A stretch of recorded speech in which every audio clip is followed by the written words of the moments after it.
Nunggu Pak Iqbal. Baik, Assalamualaikum warahmatullahi wabarakatuh. Waalaikumsalam warahmatullahi wabarakatuh.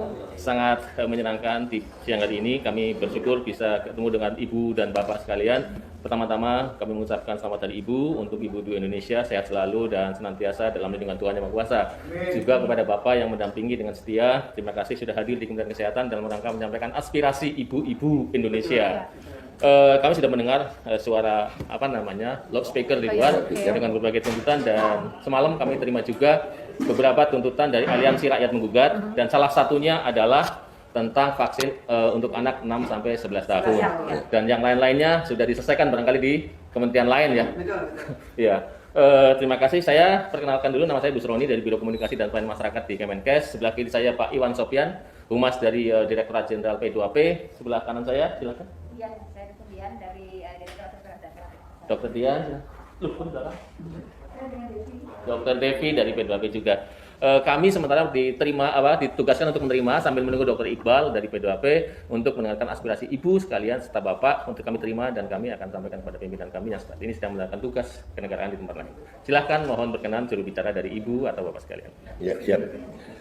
Jadi begini Pak, seiring berkembangnya informasi di masyarakat sekarang ini, informasi digital, kami pun rakyat sekarang ini sudah belajar juga tentang masalah pandemi ini.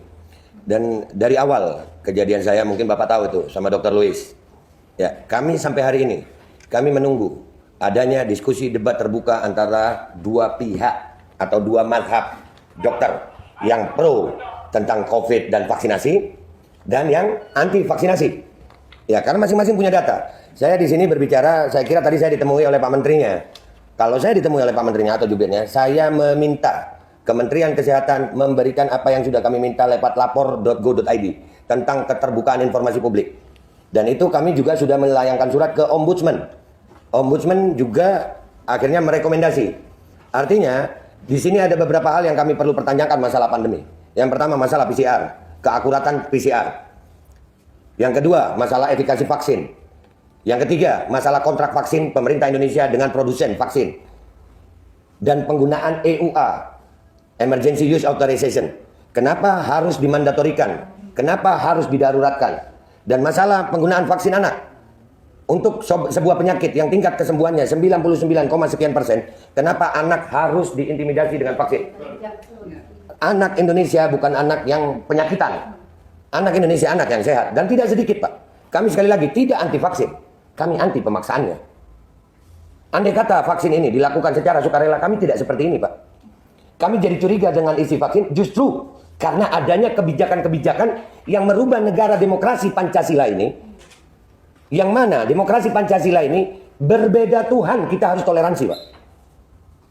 Tapi dengan adanya vaksinasi, rakyat Indonesia sekarang ini, perbedaan vaksinasi sudah ada diskriminasi dan intimidasi. Kami sudah sering Pak melihat kesian rakyat didatangi ke rumah-rumah dengan pakaian seragam tentara. Itu belum sakit, udah sakit duluan, takut. Iya, kayak datengin maling. Loh, ini masalah vaksinasi mentinya. Iya, Kementerian Kesehatan loh ini.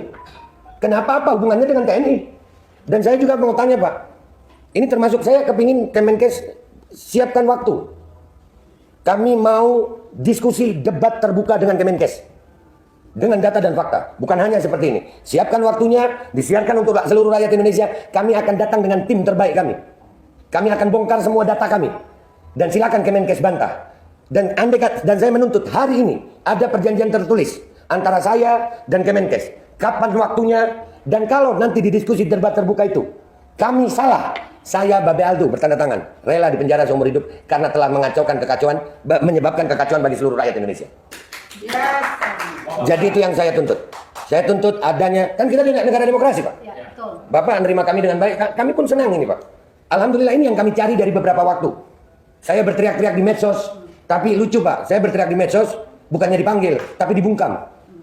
Medsos saya dihilangkan, bikin lagi, dibungkam lagi, bikin lagi. Kalau saya memang melanggar hukum dengan kalimat dan narasi saya, kenapa saya nggak dipanggil polisi? Kenapa pihak Kemenkes tidak mau memanggil saya? Apakah memang karena saya benar tapi didiamkan? Atau kalian tahu apa? Nah, ini yang perlu kami diskusikan. Kehadiran kami di sini sekarang ini Pak, khususnya kami ini yang masalah vaksinasi. Kami menuntut keterbukaan informasi publik dan itu dilindungi oleh undang-undang. Ada KIP, undang-undang KIP ada. Ya, jadi kalau saya mewakili sebagian ibu-ibu ini, kami menuntut adanya diskusi terbuka antara pihak Aliansi Rakyat Menggugat dan tim dengan pihak Kemenkes yang disiarkan untuk seluruh rakyat Indonesia. Kita akan bawa tim terbaik kita melawan tim terbaik Kemenkes untuk berdiskusi, bukan untuk debat biasa aja Pak. Karena ini menyangkut hajat hidup 270 rakyat Indonesia, 270 juta rakyat Indonesia. Kami tidak mau mempertaruhkan masa depan anak-anak kami Pak. Nggak sedikit efek samping. Saya nggak mengatakan semua efek samping itu jelek. Nggak. Karena kita tahu efek samping itu berbeda-beda, seharusnya jangan ada paksaan. Kalau ikan laut aja Pak, ilmu kesehatan standar ini, ikan laut itu penuh protein. Tapi nggak bisa dimakan semua orang. Ada yang alergi. Nah kenapa untuk masalah vaksinasi, semuanya disikat saja. Dan kebijakan-kebijakan intimidasi ini sangat Pak. Sampai menggunakan. Dan ini kami berharap Kemenkes mau bersuara. Oh itu kebijakan dari kementerian lain. Bersuaralah kalian. Kemenkes tidak seperti itu. Supaya kami tahu kemana kami mau datang. Tapi kalau Kemenkes diam saja, berarti Kemenkes sejalan dengan mereka. Jadi begitu Pak. Kapan waktunya kami bisa diskusi terbuka dengan pihak Kemenkes. Dengan data dan fakta yang disiarkan langsung kepada seluruh rakyat Indonesia. Supaya rakyat Indonesia mendapatkan kejelasan informasi. Keterbukaan informasi publik. Banyak Pak pertanyaan saya ini. Cuman saya yakin nggak bisa diselesaikan sekarang. Masalah PCR, masalah efikasi vaksin, masalah kontrak vaksin. Kenapa vaksin harus dijaga dengan kendaraan tempur? Bahkan kalau ngirim vaksin ke Bandung itu jalan tol di steril Pak. Pakai barakuda dan di steril itu jalan tol. Ya, dan kenapa kalau memang tidak ada pemaksaan kok sampai ada intimidasi menggunakan aparat dengan seragam lengkap? Iya, listrik rumah diputus. Ini sudah terjadi di masyarakat. Dan